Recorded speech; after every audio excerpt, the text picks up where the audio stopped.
14वीं सदी के किसी आम यूरोपीय शहर में आंखें खुलते ही सबसे पहले आपको सड़े हुए कचरे की दुर्गंध महसूस होती है, जो नाक में इतनी तेज चुभती है कि दम घुटने लगता है। सड़के कचरे के ढेरों से भरी हैं, जानवरों और इंसानों का मल मूत्र खाने के टुकड़ों के साथ मिला हुआ है, और हवा इतनी घनी और भारी है कि जी मिचलाने के बिना सांस लेना लगभग नामुमकिन है। ये दुर्गंध कभी दूर नहीं होती, दिन हो या रात, सर्दी हो या गर्मी, क्योंकि वहाँ कोई सीवेज व्यवस्था नहीं है और लोग जो कुछ भी फेंकते हैं वह उनके घरों की खिड़कियों के नीचे ही सड़ने के लिए छोड़ दिया जाता है। आज का कोई व्यक्ति ऐसी परिस्थितियों में 5 मिनट भी नहीं टिक पाएगा, एक सांस में ही उल्टी आ जाएगी। लेकिन मध्ययुगीन शहरवासी अपना पूरा जीवन इसी नरक में बिताते थे, उन्हें इसके अलावा कुछ और पता ही नहीं था। मध्ययुगीन शहरों में आज के समय के शौचालय नहीं थे। लोग सड़कों पर आंगनों में बने विशेष गड्ढों में या फिर दूसरी मंजिल की खिड़कियों से ही शौच करते थे। कई शहरों में राहगीरों के सिर पर शौच करने से पहले चेतावनी देना एक रिवाज था, लेकिन हर कोई इस रिवाज का पालन नहीं करता था और लोग अक्सर गंदगी से भीग जाते थे। सड़कें खुली नालियों में बदल गई थीं, जहां मानव मल की नदियां बहती थीं, जो कसाई खानों के खून और रंगाई और चमड़ा बनाने वालों के जहरीले कचरे से मिश्रित होती थीं। धनी नागरिक इस कीचड़ में डूबने से बचने के लिए लकड़ी के ऊंचे तलवों वाले जूते पहनते थे, जबकि गरीब लोग नंगे पैर इस गंदगी में चलते थे, जिससे उन्हें जीवन भर के लिए संक्रमण और परजीवी लग जाते थे। मध्ययुगीन शहरों में चूहे हर जगह मौजूद थे, घरों में, सड़कों पर, गिरजाघरों में, बेकरियों में, और उनकी संख्या इतनी अधिक थी कि निवासियों ने उन्हें नियंत्रित करने की कोशिश करना ही छोड़ दिया और बस उनके साथ रहना स्वीकार कर लिया। लेकिन चूहे ही उनके एकमात्र पड़ोसी नहीं थे। लोग सुअर, बकरियां, मुर्गियां और बत्तखें अपने बैठक कक्षों में ही पालते थे, जो कि कुछ ही वर्ग मीटर के होते थे, क्योंकि उन्हें चोरी का डर था और उनके पास पालतू जानवरों के लिए अलग से कमरे नहीं थे। सुअर छोटे बच्चों के बगल में फर्श पर सोते थे, मुर्गियां मेजों पर ही मल त्याग करती थी और बकरियां हर चीज को कुतरती थीं, जिससे पूरे घर में भयानक दुर्गंध और बड़ी संख्या में खतरनाक परजीवी फैल जाते थे। जानवर किसी भी वायरस से भी तेजी से लोगों के बीच घातक बीमारियां फैलाते थे, लेकिन मध्ययुगीन निवासी इस बात से अनजान थे और हर रात अपने गंदे पालतू जानवरों के साथ सोए रहते थे। मध्ययुगीन शहरों में पानी इतना गंदा और खतरनाक जीवाणुओं से दूषित होता था कि उसे पीने का मतलब लगभग निश्चित रूप से पेचिश से मौत होता था। इसलिए लोग सुबह से लेकर देर रात तक बियर और शराब पीते थे। छोटे बच्चे भी अपने दिन की शुरुआत एक बड़े मग हल्की बियर से करते थे, क्योंकि किण्वन प्रक्रिया से अधिकांश घातक जीवाणु मर जाते थे और ये पेय मल मूत्र मिले नदी के पानी से कहीं अधिक सुरक्षित होता था। मजदूरों और कारीगरों को उनकी मजदूरी के अनिवार्य हिस्से के रूप में प्रतिदिन 5 लीटर तक बियर मिलती थी, जबकि मठों में रहने वाले भिक्षु इसे जीवन का एक सामान्य हिस्सा मानते हुए प्रतिदिन 3 से 4 लीटर बियर आराम से पीते थे। किसी भी मध्ययुगीन शहरवासी के लिए लगातार हल्का नशा सामान्य बात हो गई थी, क्योंकि इन परिस्थितियों में संयम का अर्थ दूषित पानी से जहर के कारण धीमी दर्दनाक मौत था। मध्ययुगीन शहर शत्रुओं से सुरक्षा के लिए ऊंची किलेबंद दीवारों के भीतर बनाए गए थे, इसलिए जगह का हर मीटर कीमती था और लकड़ी के घर इतने सटे हुए थे कि उनके बीच से एक बच्चा भी नहीं गुजर सकता था। गलियां इतनी संकरी थीं कि 2 वयस्क बिना अपनी पीठ दीवार से सटाए नहीं गुजर सकते थे और घरों की ऊपरी मंजिलें निचली मंजिलों के ऊपर निकली हुई थीं, जिससे दोपहर के समय भी लगभग पूरी तरह से दिन का उजाला रुक जाता था। अलग अलग उम्र के 8 से 10 लोगों के पूरे परिवार एक ही तंग कमरे में रहते थे, जिसका आकार केवल 10 वर्ग मीटर था और वे जुपिस्सू और खटमलों से भरी एक ही गंदी चटाई पर एक साथ सोते थे। कोनों और फर्श पर महीनों तक गंदगी और धूल जमा होती रहती थी, क्योंकि पीने और खाना पकाने के लिए भी साफ पानी बहुत कम था, फर्श धोने की तो बात ही छोड़ दे। लोग सचमुच अपनी ही गंदगी की एक मोटी परत में रहते थे, जिसे कभी पूरी तरह से साफ नहीं किया गया। मध्ययुगीन शहरों में लगभग हर दिन विनाशकारी आग लगती थी, क्योंकि सभी घर सूखी लकड़ी और भूसे से बने होते थे और प्रत्येक घर के अंदर खाना पकाने के लिए खुली आग और रोशनी के लिए दर्जनों मोमबत्तियां लगातार जलती रहती थीं। लापरवाही से पलटा हुआ एक तेल का दीपक या चूल्हे से गिरी एक चिंगारी पूरे शहर के एक हिस्से को 1 घंटे में काली राख में बदल सकती थी, क्योंकि लकड़ी के घर इतने घनी तरह से बने होते थे कि आग तुरंत एक छत से दूसरी छत तक फैल जाती थी। उस समय के बड़े यूरोपीय शहरों में विनाशकारी आग साल में कई बार लगती थी, जिससे आधी या 2/3 इमारतें पूरी तरह से जलकर राख हो जाती थीं, जिसके बाद बचे हुए लोग बस दोबारा निर्माण करते थे और ये प्रक्रिया फिर से दोहराई जाती थी। कोई संगठित अग्निशमन दल नहीं थे।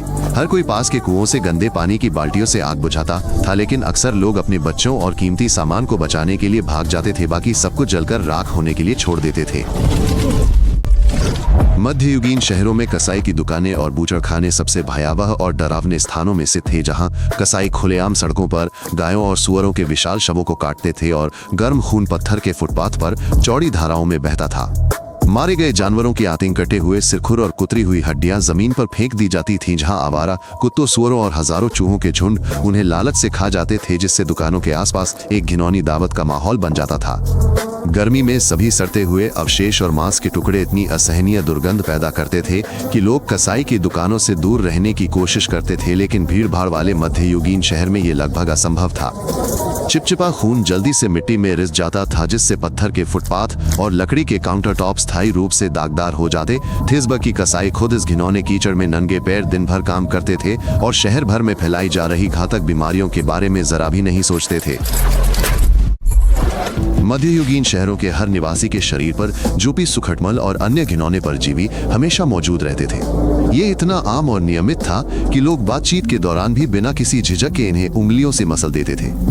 यहाँ तक कि उच्च समाज की धनी महिलाएं भी नौकरानियां रखती थीं, जो प्रतिदिन कई घंटे उनके लंबे बालों में जूं और उनके अंडों की तलाश में कंघी करती थीं, लेकिन इन परजीवियों को पूरी तरह से खत्म करना नामुमकिन था।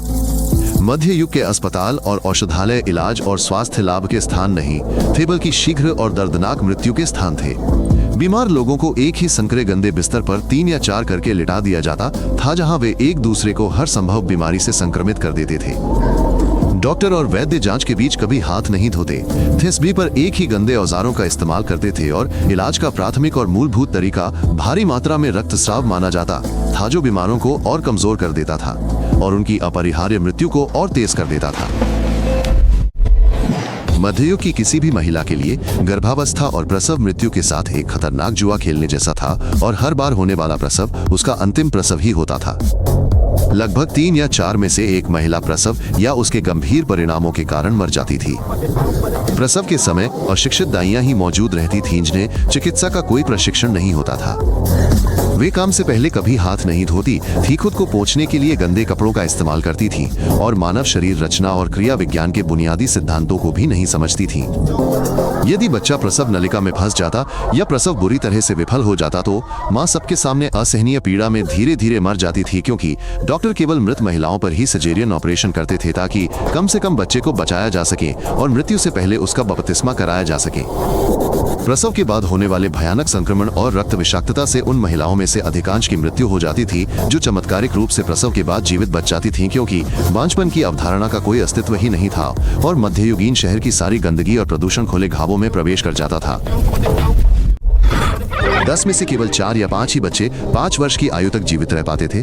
बाकी बच्चे विभिन्न बीमारियों, लगातार भूख या तंग घरों में दुर्घटनाओं के कारण मर जाते थे।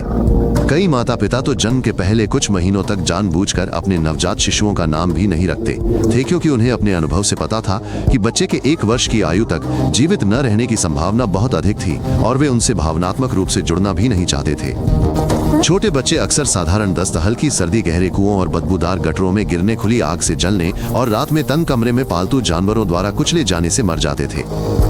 एक और छोटे बच्चे की मृत्यु इतनी आम और लगातार होने वाली घटना थी कि परिवार उन्हें बिना किसी रीति रिवाज के सामूहिक कब्रों में दफना देते थे और लगभग तुरंत ही दूसरा बच्चा पैदा करने की कोशिश करते थे, ताकि कम से कम एक बच्चा वयस्कता तक जीवित रह सके। 14वीं शताब्दी के मध्य में जब ब्यूबोनिक प्लेग घनी आबादी वाले यूरोप में फैला तो पहले से ही भयावह मध्ययुगीन शहर पल भर में धरती पर नरक बन गए, जहां संकरी गलियां सड़ते हुए शवों से भर गईं और बचे हुए कुछ लोग सभी मृतकों को दफनाने में शारीरिक रूप से असमर्थ थे। इस भयानक प्लेग ने लोगों को इतनी तेजी से मारा कि एक सुबह कोई व्यक्ति पूरी तरह स्वस्थ और सतर्क उठता, लेकिन शाम तक वो भयानक पीड़ा में होता। उसकी गर्दन, बगल और जांघों पर सेब के आकार के बड़े बड़े काले फोड़े हो जाते। केवल 3 भयानक वर्षों में प्लेग की महामारी ने यूरोप की लगभग 1/3 आबादी यानी 25 मिलियन से अधिक लोगों को निर्दयता से नष्ट कर दिया। पूरे बड़े शहर पूरी तरह से वीरान और निर्जन हो गए और बचे हुए कुछ लोग असीम भय और असहनीय दुख से पागल हो गए।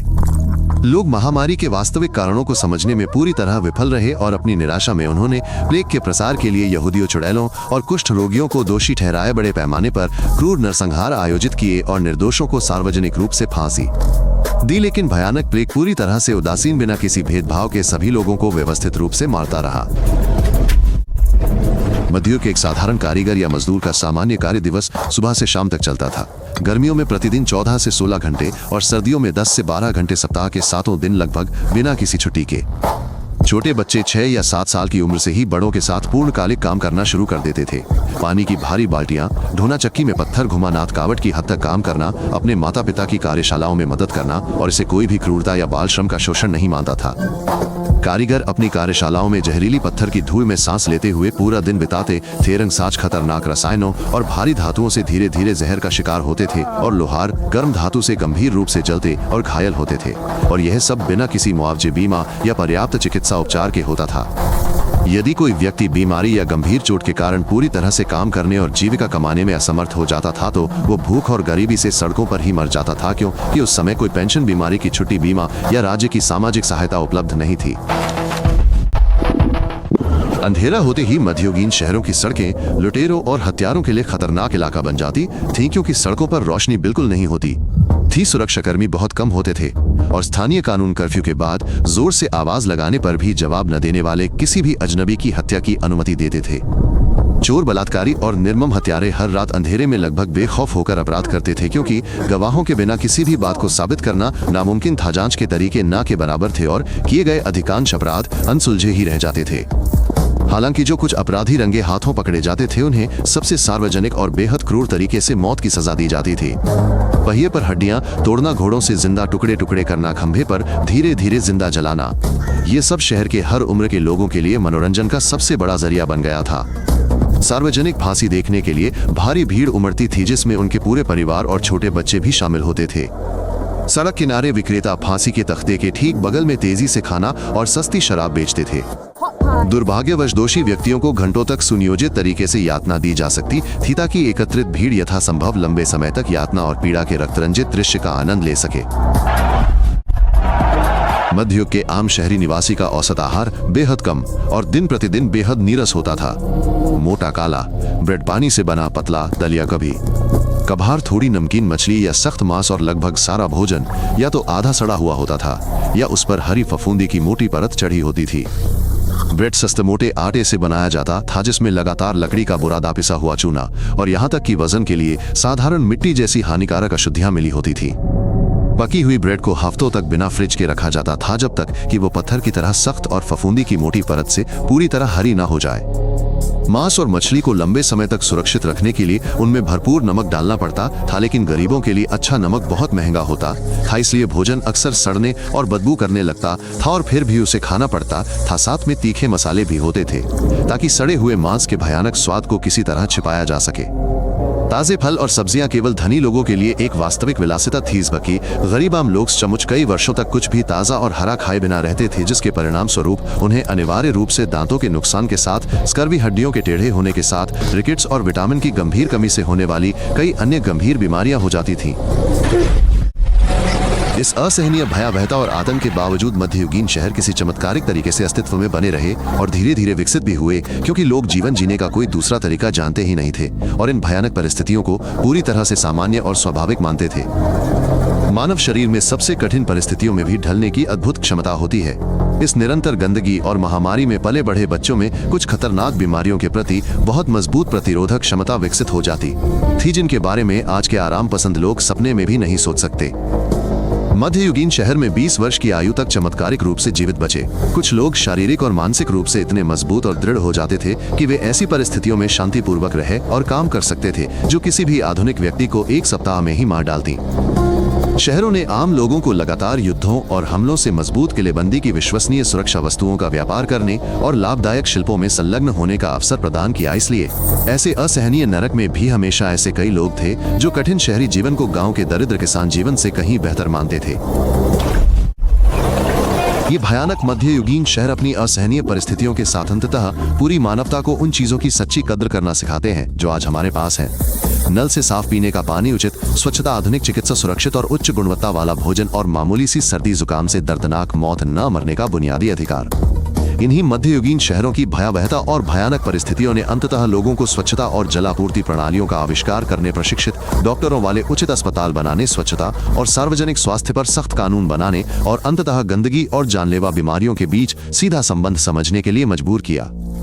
हर बार जब आप साबुन से हाथ धोते हैं, शांति से नल से साफ पानी पीते हैं या किसी भी समस्या के लिए डॉक्टर के पास जाते हैं, तो एक महत्वपूर्ण बात याद रखें, ये सब केवल इसलिए संभव हुआ क्योंकि हमारे दुर्भाग्यशाली पूर्वज सदियों तक पूरी तरह से असहनीय नरक में रहे और लाखों की संख्या में बीमारी और गंदगी से मर गए। मध्ययुगीन शहरों की भयानक परिस्थितियों की तुलना में आज हम सब एक स्वर्ग जैसी स्थिति में जी रहे हैं, लेकिन फिर भी बहुत से लोग स्वच्छ पानी और दवा जैसी बुनियादी चीजों की अहमियत को पूरी तरह से नहीं समझते, जो अंधकार युग में दूर भविष्य की एक असंभव कल्पना जैसी लगती थी। अगर आपको ये रोचक लगा तो सब्सक्राइब करें ताकि आप नए एपिसोड मिस न करें। हम संक्षिप्त और सटीक जानकारी देते हैं।